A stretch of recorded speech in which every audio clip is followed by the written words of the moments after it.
네, 세상의 모든 경제 이슈를 알려드리는 경제 언박싱. 오늘은 권혁중 평론가와 함께합니다. 어서 오세요. 네, 안녕하십니까. 예, 안녕하세요. 어제 하는 금통이 있었고 금리는 동결됐습니다. 네. 좀 어떻게 보셨어요? 일단 그 우리나라 기준금리를 본다 그러면 21년도 8월부터였죠. 사실 그때부터 이제 금리를 인상하기 시작을 합니다. 그래서 올해 1월까지였어요. 그래서 이제 올해 1월까지 인상을 하고 2월부터는 이제 동결 기조를 지금까지 이어오고 있죠. 그래서 연속 7회고요. 네, 미국이 계속 올렸는데도 불구하고 네. 국건이 버텼죠. 맞습니다. 그래서 2%포인트 정도 이제 갭이 좀 벌어진 상태이죠. 그래서 실제 이제는 한은에서는 이제 계속적으로 동결을 하였는데 이번에도 이제 동결을 하면서 동결 이유를 이렇게 얘기를 했습니다. 이제 물가 상승률이 당초 예상보다 이제 높아는 졌는데 사실 기조적으로 이제 둔화 흐름이 보여주고 있다. 그렇기 때문에 더 이상 뭐 그 기준금리를 높일 이유는 없는 걸로 이제 해석을 했고 예. 또 한 가지는 가계부채 증가 추이 이것도 봐야 된다. 그러니까 가계부채가 증가되고 있다는 얘기는 사실 이제 금리를 높여야 될 이유기도 하죠. 예. 근데 이제 대외 여건의 불확실성도 얘기했습니다. 이거는 오히려 금리를 낮춰야 될 이야기도 해요. 그러다 보니까 일단 올리지도 않고 내리지도 않고 그래서 현재 이제 동결을 이제 유지하겠다라고 이제는 밝힌 상태고요. 여기서 이제는 그렇게 보셔야 됩니다. 그러면 항상 제가 말씀드린 게 so what이에요. 그래서 투자자 입장에서 아니 그래서 어떻게 하라고 이거예요. 나보고 어쩌라고 하면서 그걸 말씀드리면 일단 더 이상 금리는 인상하지 않는다는 시그널이죠. 저는 그렇게 이제 해석을 하고 있고 시장에서도 그렇게 예상을 하고 있습니다. 한은. 예, 한은에서 이제 동결을 계속 하고 있는 이유는 더 이상 이제는 뭐 기준금리를 높일 이유는 없다라고 보는 거고 물론 긴축 기준을 이어가겠죠. 하지만은 금리 인상은 더 이상 없다라는 것을 이제 해석을 할 수 있다 이렇게 말씀을 드립니다. 근데 뭐 하는 마음대로 할 수 있는 게 아니에요. 맞습니다. FOMC도 12월에 12일인가요? 남았고 네네. 내년 초에 FOMC가 어떻게 스탠스를 바꿀지는 모릅니다. 맞습니다. 압박이 들어올 수도 있는 건데 금리도 금리지만 이제 통방하고 내년 전망치 이게 보니까 약간 수정이 됐어요. 내년 우리나라 경제 성장률 전망치 어떻게 나왔습니까? 일단 뭐 한은에서 이번에 이제 경제 전망을 좀 내놨는데 일단 먼저 경제 성장률 먼저 본다 그러면 올해는 일단 그러니까 요번에 나왔던 경제 전망이 8월과 비교해서 본다 그러면 똑같이 1.4% 상승한다. 그래서 올해는 그렇게 예상을 했고 내년도가 이제는 원래는 한 2.2% 성장을 예상했었거든요. 근데 이게 이제 2.1% 성장. 그러니까 소폭 낮췄습니다. 그래서 이런 부분이 좀 눈에 띄는데 이유를 그렇게 됐어요. 경제 반등폭 기대 수준보다 미치지 못하고 있고 물가 둔화 속도도 예상보다 더 늘어질 수 있다라고 이제 이야기를 하면서 이 두 가지 이유를 댔고 실제 우리나라의 그 경제 성장률을 본다 그러면 내년도 이제는 경제 성장률 예상을 했을 때 네.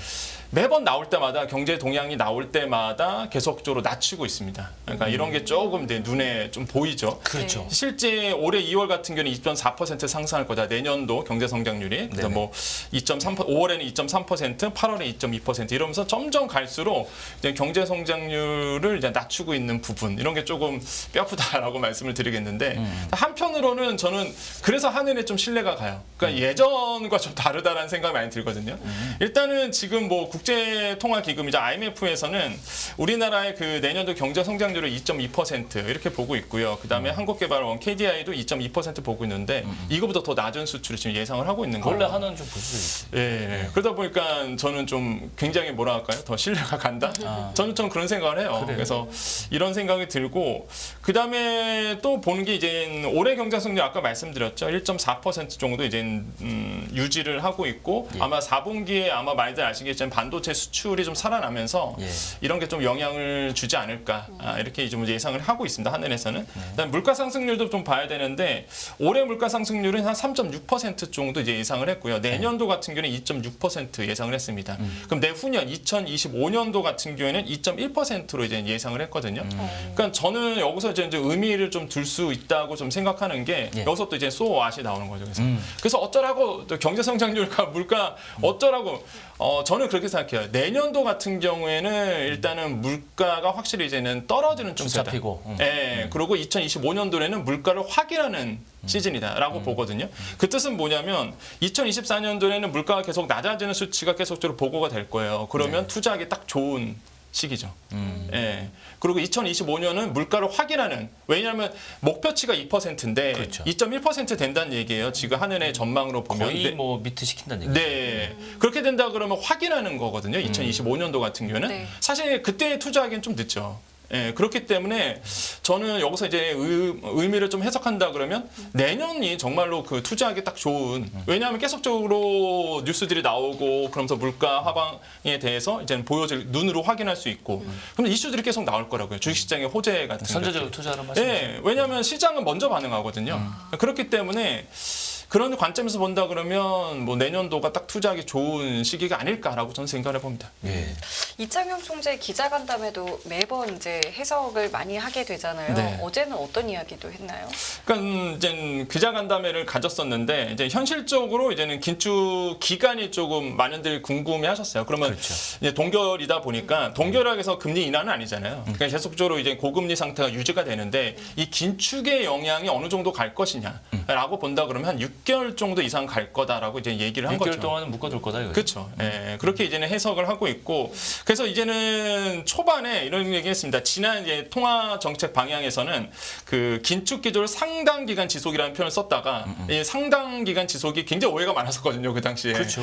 그래서 이제는 충분히 장기간으로 확실히 이제 못을 박았어요. 그래서 6개월 정도는 예, 간다. 물가 상승률 2% 권역에 들어올 때까지는 계속 할 거다. 맞습니다. 예, 그래서 그거를 시장에 이제는 던진 거죠. 그래서 저는 뭐 좋은 뭐 목소리라고 생각을 해보겠고, 예.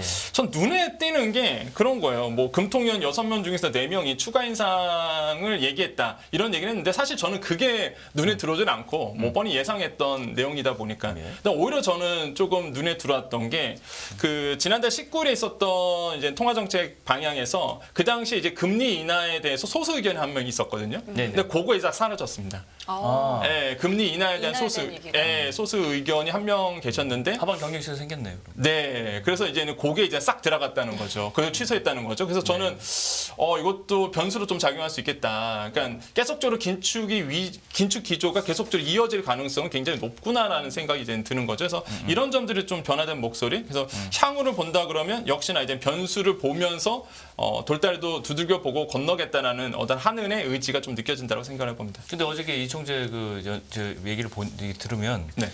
저는 그게 좀 눈에 띄더라고요. 네. 뭐 금리 인하를 통해서 경기 부양하는 것은 마땅치 않다. 이게 네거티브한 입장을 밝혔는데 맞습니다. 그것도 이제 다시 한번 대못을 박는 거잖아요. 이제. 네. 인하는 뭐 인상은 안 하겠지만 인하도 없어.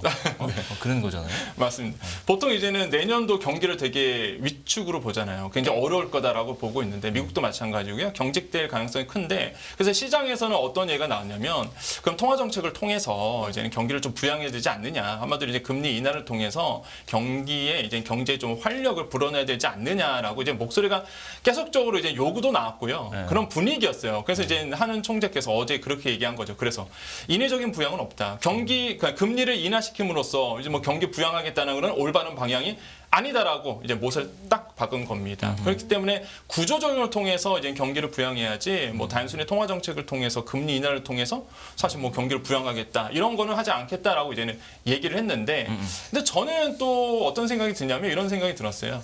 오히려 어차피 금리 인하가 되면 경기 부양에 효과가 있거든요. 그러니까 경기 부양을 위해서 금리 인하는 안 했지만 구조적으로 이제 금리 인하의 시기가 오고 내년도 일단은 연준 입장에서는 5월에 지금 뭐 금리 인하에 대한 시그널이 지금 막 미국 시장에서는 막 기대감이 굉장히 높잖아요. 그럼 우리가 먼저 금리 인하는 안 하겠죠. 근데 미국이 먼저 금리 인하의 시그널을 보고 우리나라도 움직일 텐데 금리 인하가 분명히 움직이면 금리 인하에 대한 시그널이 나오고 실제 금리 인하가 되면은 어차피 경기 부양의 측면에서는 그렇게 효과를 볼 수밖에 없는 부분입니다. 그래서 저는 뭐 어느 게 A가 앞이냐, 뭐 B가 앞이냐 그거일 뿐이지 어차피 금리 인하 이뤄지면 경기 부양이 일어나고 그러게 되면 투자의 자산 시장에 대한 다시 한번 그 관심들이 높아질 수밖에 없다라고 좀 보거든요. 그래서 이런 점에서 이제는 좀 해석을 할 수 있고 PF 대출에 대해서도 좀 언지를 했는데 안심할 단계는 아니다. 뭐 이거는 뭐 시장에서도 이미 뭐 예상했던 바입니다. PF 대출은 아직 끝난 문제가 아니라는 거죠. 그래서 하나씩 구조 조정을 해야 된다고 얘기했고 또 한 가지가 이제 가계부채 억제 방안에서 얘기했는데 왜냐하면 지금 한은 총재의 목소리를 잘 들을 수밖에 없는 게 경제의 이제 양축이라 본다 그러면 일단 기재부가 이제 한은에서 이제 컨트롤하고 있기 때문에 한은의 목소리 되게 중요하거든요. 그러니까 한은에서 지금 뭘 얘기하면 가계부채 억제 방향에 대해서 얘기하고 있는데 가계부채 절대액이 늘어나지 않게 하는 거는 이제 여러 문제가 생길 수 있다고 얘기했어요. 그 뜻은 뭐냐면 서민금융 얘기입니다. 그러니까 가계부채를 무조건 억제한다. 그러면 서민금융이 다 무너져요. 돈 구할 데가 없다 보니까 사채 시장으로 거든요. 그렇죠. 그럼 부작용이 더 큽니다. 그래서 이제 대출은 계속적으로 하겠다 이렇게 좀 의미를 해석할 수 있고, 그다음에 우리나라의 가계 부채에 대해서 얘기할 때 이런 얘기를 했어요. 정부가 끝날 때, 이 정부가 끝날 때 GDP 대비 가계 부채가 어느 정도 줄었는지를 확인해 달라. 그 전까지 모르겠어요. 국민들이 인내심이 있는지는 저는 모르겠습니다. 그 전까지 인내심이 어떻게 갈지 모르겠지만 일단 끝을 봐달라는 얘기하거든요. 왜냐하면 지금 우리나라의 GDP 대비 가계부채가 100%가 넘어갑니다. 지금 2분기 기준으로 세계 4위고요. 101.7% 됐고 3분기 때는 좀 줄어들었어요. 확실히 이제 재정 준칙에 의해서 가계부채를 억제다 보니까 100.2% 나왔거든요. 100.2% 나왔거든요. 네. 그러니까 이제 가계부채가 GDP 대비해서 좀 비중이 좀 줄어들고 있는 부분은 보입니다. 확실히. 그래서 좀 많이 줄긴 줄었는데 어쨌든 간에 그래도 100% GDP 대비 넘거든요. 가계부채가. 그래서 이런 부분을 계속적으로 줄여나가겠다. 네. 그 뜻은 뭐겠습니까? 결국에는 긴축 계속 이어간다는 거거든요. 그래서 일단은 허리띠는 졸라 매야 되겠지만 또 투자 관점에서 보면은 저는 내년도 역시 좋다. 결론은 계속적으로 그렇게 뭐 해석을 할 수밖에 없다라고 말씀드립니다. 근데 한은 총재 얘기 중에 방금 말씀하신 멘트도 있는데 네. 건설사들이 고금리 지속으로 문제가 생기면 하나씩 구조조정을 해야지 이거를 그렇죠. 금리를 뭐 네, 낮추고 맞습니다. 인위적으로 낮춰갖고 살려주는 거는 아니다. 이렇게 이 말 아닌가? 똑같은 얘기 아니에요? 네, 같은 얘기예요. 같은 그러니까- 얘기지. 그 얘기들 보면 굉장히 진짜 외과 의사 무슨 칼잡이 같은 느낌이 드는데 한은에 사실은 한국은행이 가져야 될 약간 스탠스가 그런 것 같아요. 그런 역할인 것 같아요. 맞습니다. 당정이라든가 네. 사실은 뭐 국민 여론을 의식할 수 없게 당정 당연한 거고 정부는 어떻게든지 이게 좀 위험한 거 막아서 좀 살리고 넘어가고 롤오버하고 시켜주고 이렇게 약간 그런 방향으로 가는데 한국은행 그래서는 안 될 것 같은 생각을 다시 한번 하게 돼요. 네, 맞아요. 근데 아까 이제 김 앵커님도 말씀을 하셨지만 네. 이게 미국의 변수가 있는 거잖아요. 그렇죠. 근데 지금 미국은 분위기가 좀 어떤 거예요? 지금 기대감이 굉장히 높죠. 내릴 거. 예, 금리 인하에 대한 뭐 약간 분위기 그렇게 조성되고 있다고 외신에서 그렇게- 전하고 있어요. 예, 계속 그렇게 나오고 있고 저도 솔직히 이제 기대를 하고 있는데 대표적인 이제 연사가 있습니다. 바로 이제 크리스토퍼 월러 이사인데 이분이 매파적인 발언 이제 항상 매파적인 발언을 냈단 말이에요. 근데 이분이 이제 최근에 어떤 얘기를 했냐면 현재 정책이 이제는 경제를 둔화시키고 인플레이션이 연준의 목표치 2%로 되돌릴 수 있는 좋은 위치에 있다. 이렇게 이제 얘기를 했거든요. 그러니까 무슨 얘기냐면 경제를 지금 이제 둔화시키고 있고 그 다음에 목표치 2%로 가고 있고 그런 위치에 좋은 위치에 현재 있다. 그래서 이제 그게 이제 시장에서 어떻게 예상하냐면 올릴 만큼 올렸다. 네, 원래만큼 올렸으니 이제 금리 인하 시그널이 이제는 그래. 나올 수도 있다. 그래. 대표적인 매파적인 사람인데 그러니까요. 이런 얘기를 하고 있는 거예요. 그러니까 이게 지금 시장에서는 굉장히 기대감이 있고 지금 이제 페드워치에서는 5월의 금리 인하에 대해서는 이제 확률이 50% 넘어가고 있습니다. 뭐 어떤 분들은 3월에 막 얘기하시는데 너무 빠를 것 같고요. 실제 이제는 제가 봤을 때는 5월쯤에 금리 인하의 시그널이 정말로 나올 수도 있다라고 이제 생각을 하거든요. 근데 항상 말씀드려요. 이제 시장은 선제적으로 반응하고요. 그다음에 특히 주식시장은 먼저 반응하기 때문에 그렇죠. 일단 5월에 금리 인하의 시그널 그러면 먼저 움직일 거예요. 그러다 보니까 투자 자산 시장 쪽으로 다시 한번 관심을 가질 수밖에 없는 부분이라고 좀 보거든요. 그래서 이제는 선제적으로 움직이실 분들 아마 움직일 거다라고 저는 생각을 해보겠고 그다음에 이제는 달러와의 뭐 달러 인덱스 자체가 이제 낮아지고 있습니다. 그러니까 달러 가치가 좀 떨어지고 있는 부분 이런 것도 이제 시장에서 이제 먼저 반응하고 있는 거죠. 그렇죠. 그다음에 대신에 이제 달러의 약세가 일어나다 보니까 금값이 또 치솟기 시작해요. 6개월 만에 최고치로 이제 금값이 치솟기 시작합니다. 이것도 굉장히 변화의 부분을 보셔야 돼요. 그래서 뭐 기요사키가 항상 SNS에서 뭐 비트코인 사라, 뭐 금은 사라 막 얘기했잖아요. 사실 뭐 반은 맞고 반은 틀린 것 같은데 금 은값은 굉장히 지금 치솟고 있다. 예, 그런 부분은 굉장히 눈에 띄고요.